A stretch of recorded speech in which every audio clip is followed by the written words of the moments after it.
Sou Marise Campos, professora do Departamento de História da Universidade Federal do Maranhão, Brasil, e investigadora correspondente do Centro de Humanidades CHAM da Universidade Nova de Lisboa e Universidade dos Açores.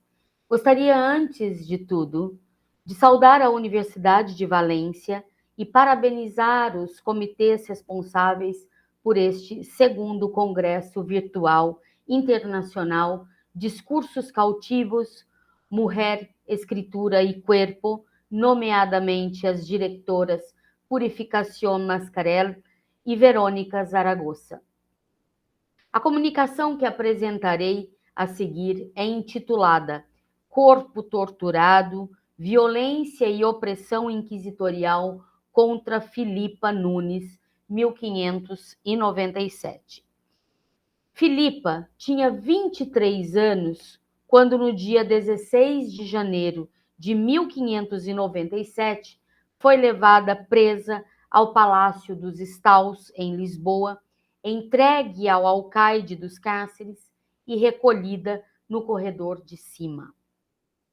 Nascida e moradora em Lisboa, era casada com Bento Lobo, com quem tinha 3 filhos: Maria, de 7 anos, Simão, de 5 anos, e Leonor, de 4 anos. Na ocasião de sua prisão, tinha consigo 78 moedas de cobre. Filipa não tinha ouro, não tinha prata, mas certamente teve muita coragem para enfrentar um tribunal de homens e 2 brutais sessões de tortura. Embora na sessão de genealogia tenha afirmado que havia sido batizada e crismada na igreja de São Gião, na cidade de Lisboa, que se confessava, comungava, ia às missas e pregações e fazia os mais atos dos cristãos, e tenha-se persignado e benzido e dito as orações do Padre Nosso, Ave Maria, creio em Deus Padre, Salve Regina e os mandamentos da lei de Deus, Filipa foi acusada de judaísmo. As culpas a ela atribuídas e que resultaram em sua prisão tiveram início nas sessões feitas por seu marido, Bento Lobo, quando este foi submetido a uma violenta sessão de tortura ocorrida em 20 de dezembro de 1596, nos cárceres do Santo Ofício. O processo inquisitorial de Filipa Nunes aponta que, aos 24 de janeiro de 1597, portanto, 8 dias depois de ser presa, Filipa Nunes foi chamada pelo inquisidor Dr. Bartolomeu da Fonseca na casa do despacho da Inquisição no Palácio dos Estaus, em Lisboa, após ter ela mesma pedido audiência. Ali, como de praxe, lhe foi dado o juramento dos Santos Evangelhos e dito que devia fazer inteira e verdadeira confissão de suas culpas, não pondo sobre si nem sobre outra pessoa falso testemunho, e que lhe convinha fazer assim para que lhe fosse concedida a misericórdia que a Santa Madre Igreja concedia aos bons e verdadeiros confitentes. Assim, fez a sua apresentação e procedeu à sua detalhada confissão, composta por nomes, situações, preceitos e lugares. Sozinha e em frente de pelo menos 3 homens, a saber, o seu tutor, o inquisidor Bartolomeu da Fonseca e o escrivão Simão Lopes, disse que há 8 ou 9 anos, na cidade de Lisboa, estando em um dia de inverno na casa de sua sogra, Leonor Lopes, localizada na rua Cata Quifarás, disse sua sogra que cresce e vivesse na lei de Moisés e jejuasse às segundas e quintas-feiras sem comer durante o dia, senão à noite, que esperasse pelo rei Messias e que não queria que Filipa fosse à igreja, que não confessasse seus pecados mortais, não varresse as migalhas de pão e não comesse carne de porco. Segundo sua confissão, Filipa não teria lhe respondido nada, mas ficou crendo na lei de Moisés e nela vivia e esperava pelo rei Messias, jejuando as segundas e quintas durante o dia, só comendo durante a noite e comendo carne na quaresma, por a sua sogra lhe dizer que a comesse. Tal informação parece ter se destacado aos ouvidos e olhos do escrivão, que tratou de sublinhar a frase e assinalar ao lado na folha com informação de destaque. Após o apontamento que comia carne na quaresma, Filipa destacou que fazia as ditas coisas juntamente com a sua sogra, Leonor Lopes, com a tia da sua sogra, Filipa Loba, e com a cunhada da sua sogra, Aldonça Nunes, viúva moradora na Rua das Mudas. Concluiu aquele momento da confissão dizendo que não era lembrada de mais nada, porém, a mesa inquisitorial não encerrou a sessão e prosseguiu perguntando se Filipa dava conta de algumas pessoas que criam na lei de Moisés, ao que ela respondeu que não. Após ser admoestada, foi mandada ao seu cárcere. 5 dias se passaram quando novamente Filipa foi chamada à casa do despacho para novas confissões. Ali, novamente sozinha, frente a pelo menos 2 homens, desta vez os sacerdotes religiosos do convento de São Domingos, Frei Paulo de Tasso Gomes e Frei João da Costa, Filipa prometeu dizer a verdade. Em tom persuasivo, lhe foi perguntado se era lembrada que disse de algumas pessoas na confissão anterior que fez naquela mesa. Filipa respondeu afirmativamente que tinha falado das cristãs novas Leonor Lopes, Filipa Loba e Aldonça Nunes. Mas, por mais que Filipa Nunes apresentasse falas detalhadas cada vez que era chamada à mesa, ainda assim não satisfez os inquisidores, que convocaram uma sessão em espécie de diminuições, para que lhe fossem feitas perguntas sobre as acusações recebidas que, para os inquisidores, não tinham sido satisfatoriamente explicadas nas declarações feitas por ela anteriormente. Como nas demais, lhe foi dado o juramento dos santos evangelhos para que em tudo dissesse a verdade. E teve início um interrogatório baseado em perguntas que buscavam a todo custo encontrar elementos comprobatórios das culpas atribuídas a Filipa, gerando um ambiente tenso, marcado pela angústia e pelo medo.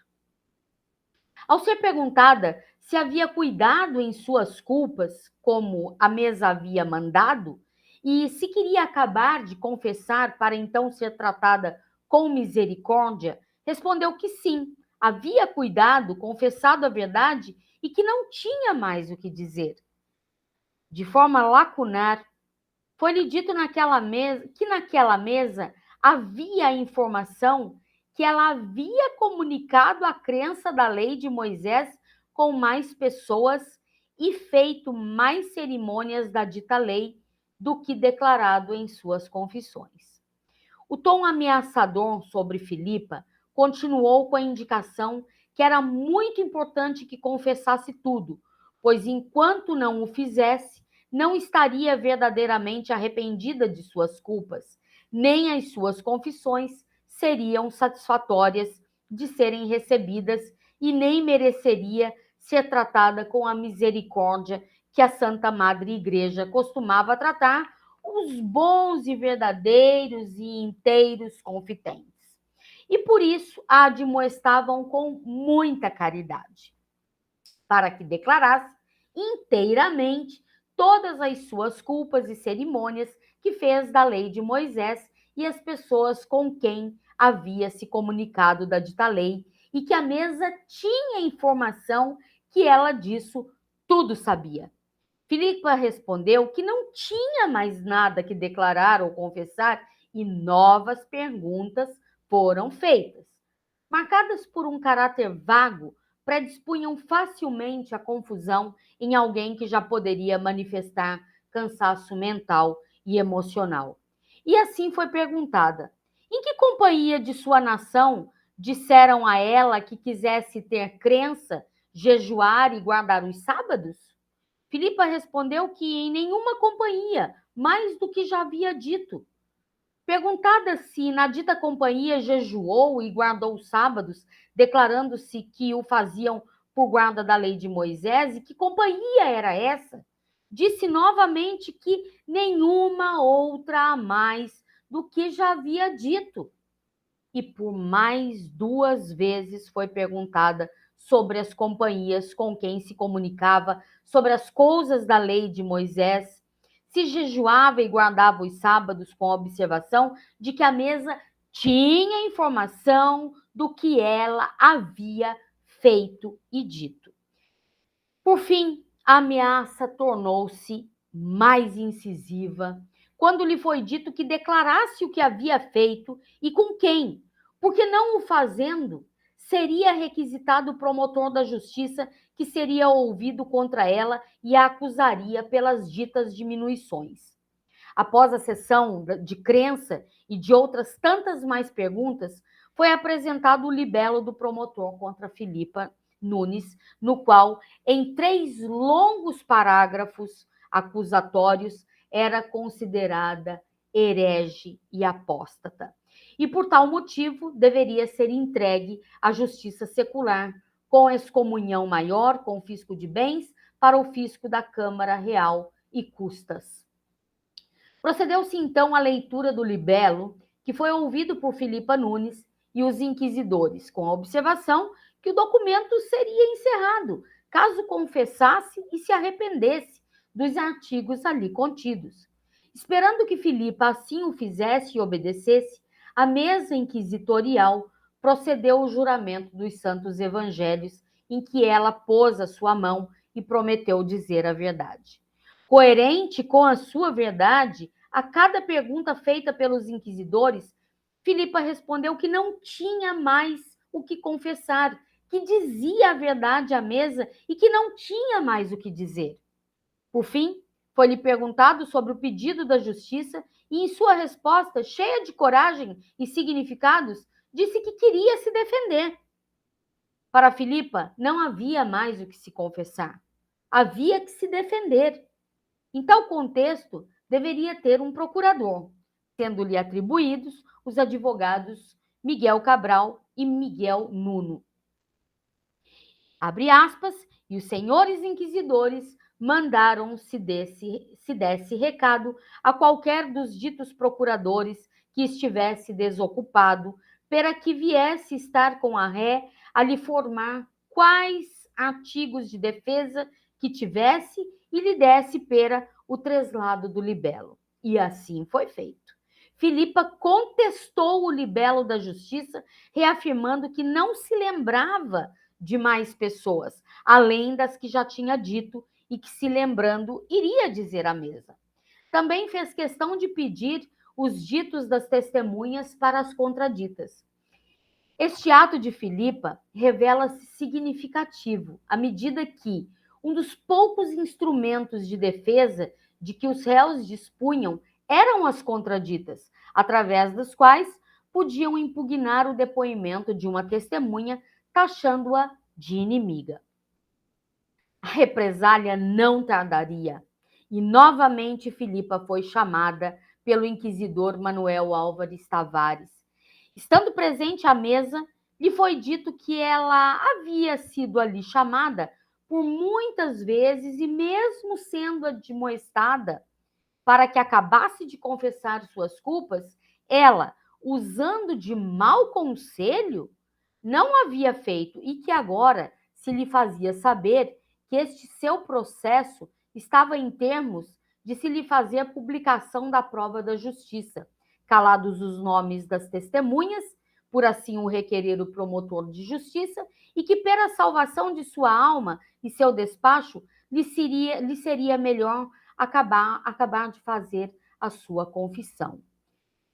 Segura de sua conduta, Filipa mais uma vez respondeu que tinha dito tudo inteiramente e que não estava lembrada de mais nada, ao que a mesa procedeu à publicação dos ditos das testemunhas e um novo despacho foi dado com a determinação que Filipa fosse levada ao tormento, ou seja, à tortura, por não ter citado em suas confissões o nome de seu marido Bento Lobo, nem de seu avô Duarte Lopes e de sua avó Filipa Nunes. A enfática determinação, abre aspas, que tenha todo o tormento que puder levar a arbítrio dos inquisidores com o parecer do médico ou do cirurgião, fecha aspas, aparece destacada no seu processo inquisitorial. Assim, aos 14 de dezembro de 1598, em Lisboa, na Casa do Tormento, nos Estaus, por comissão do inquisidor Manuel Álvares Tavares, presidente da mesa, e Heitor Furtado de Mendonça, deputado da Inquisição, mandaram vir perante si Filipa Nunes. Ali, em frente àqueles homens, lhe foi dito que, por muitas vezes, havia sido admoestada com muita caridade, mas que, usando de mau conselho, não havia confessado todas as suas culpas, motivo pelo qual lhe faziam saber que em seu processo estava tomado um assento para que com ela fosse feita, abre aspas, certa diligência trabalhosa e perigosa, que ela já devia entender pelas coisas que via e o lugar em que estava, fecha aspas. Tratava-se do potro, uma espécie de cama formada por ripas de madeira, no qual o réu era deitado e tinha seus membros amarrados com cordas apertadas pelo carrasco. O resultado físico era o possível esmagamento de braços e pernas comprimidos entre a pressão das cordas e as ripas do estrado. O flagelo teve início com a insistente proposição que Filipa dissesse de todas as pessoas que sabia andarem apartadas da sé, e que seria melhor dizer antes que a sentença fosse lida, para então se livrar da execução ali contida. Filipa argumentou então que era mulher muito moça, de poucas carnes, muito fraca, e que tinha filhos para remediar, e que ela tinha confessado suas culpas e tinha dito tudo o que se lembrava e que não tinha mais o que dizer. E as mesmas perguntas feitas pelos inquisidores nas sessões anteriores foram novamente feitas para Filipa. O que ela tinha dito, que pessoas eram as que tinham dito e que as nomeasse. Em que confissão ela tinha dito do seu marido? O que ela disse do seu marido? Filipa respondeu todas as perguntas que lhe foram refeitas. Terminada a sessão, foi mandada de volta ao seu cárcere por ser tarde. No dia seguinte, Filipa novamente foi chamada a se apresentar na casa do tormento e perante a mesa, onde lhe foi dito que lhe convinha acabar de declarar a verdade de suas culpas e dizer de todas as pessoas que sabia andar apartadas da sé e que com ela se comunicou com as coisas da lei de Moisés. Filipa voltou a responder que tinha dito a verdade, que não havia mais o que dizer, o que não sabia. Foi então lida a sentença que determinava que fosse posta a tormento e ali perguntada pelo sobredito para que manifestasse a verdade para remédio de sua alma. O corpo de Filipa seria exposto à tortura e dor, violentado, agredido, em nome de uma verdade. Como de costume, lhe foi dado o juramento dos santos evangelhos e mandado que acabasse de desencarregar sua consciência e declarar inteiramente de suas culpas, apontando todas as pessoas com que tinha se comunicado acerca da lei de Moisés e que sabia andarem apartadas da sé. Naquele lugar do tormento, Filipa foi submetida à tortura do potro. um aparelho sobre o qual era deitada a vítima, sobre uma prancha com orifícios pelos quais se passavam cordas de cânhamo, cordéis ou correias que apertavam o tórax, os antebraços, os braços, as coxas, as panturrilhas, com aumento da intensidade à medida que as voltas eram dadas, produzindo um efeito de um torniquete. Ali despida, foi admoestada, e ao dizer mais uma vez que tinha feito a sua confissão, na verdade, que não tinha mais o que dizer, foi iniciado o procedimento de atar as correias. Mergulhada naquele ambiente de ameaças, violência, pressão e angústia, com o seu corpo nu, prestes a enfrentar a dor da tortura, Filipa começou a gritar, abre aspas, Virgem do Loreto, valei-me, fecha aspas. E sendo-lhe dada a primeira volta com a correia e começando-lhe a dar a segunda, disse que queria dizer o que lhe lembrava. O grito de desespero de Filipa foi acompanhado de uma detalhada confissão em que apresentou tempos, lugares, um elenco de pessoas, dentre as quais sua avó Filipa Nunes, de 70 anos, também presa nos cárceres da Inquisição Portuguesa. Falou de tradições alimentares e preceitos religiosos, como cerimônias, jejuns e a guarda dos sábados. Por mais pormenores e nomes, lugares, relações, ligações que se estenderam em um relato narrado em 10 páginas constantes no seu processo, os inquisidores ainda assim não se contentaram.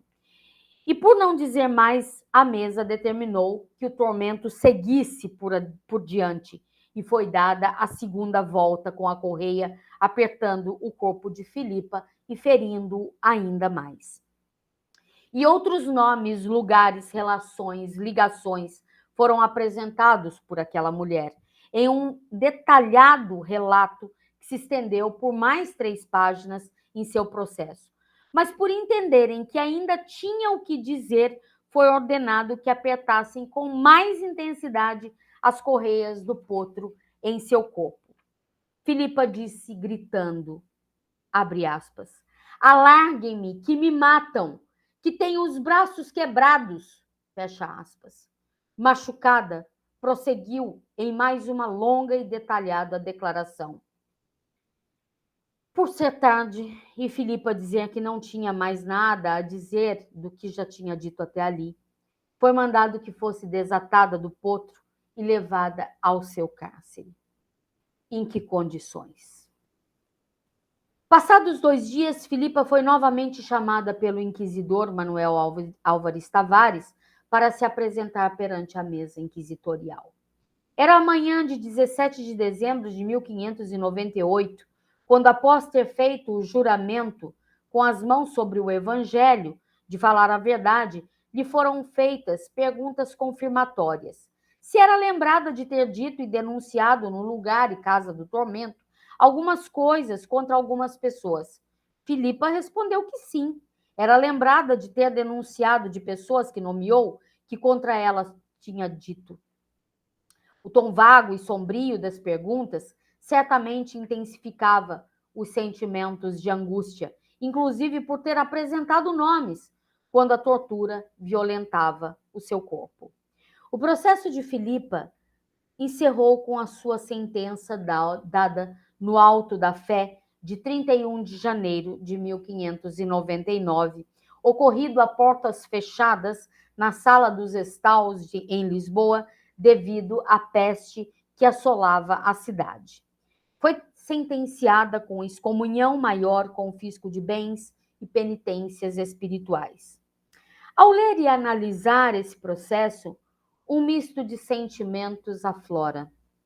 A angústia provocada por tão intensa pressão psicológica, medo, exposição, humilhação, violência física e, ao mesmo tempo, uma imensa sensação de força em várias posturas tomadas por Filipa. A conclusão é que a dissecação do conteúdo do seu processo nos possibilita um conhecimento mais aprofundado das vivências femininas em uma Lisboa vigiada pelo Tribunal do Santo Ofício. A isto soma-se um elemento transversal e que diz respeito à constatação, no tempo presente, da permanência de várias formas de violência contra mulheres, colocando um desafio ético-político fundamental frente àqueles que recusam o irracionalismo dos discursos e práticas que continuam a embasar tais posturas. A abordagem de sua história, ou parte dela, assume assim uma definida posição, qual seja, a de abordar sob uma ótica feminina um dos períodos mais sombrios da história, contrapondo-se às perspectivas revisionistas que negam a existência da Inquisição e suas violentas práticas. Muito obrigada. O Código de Referência do Processo Inquisitorial de Filipa Nunes, no Arquivo Nacional da Torre do Tombo, Digitac, é PT/TT/TSO, dígito IL/028/02765. Muito obrigada.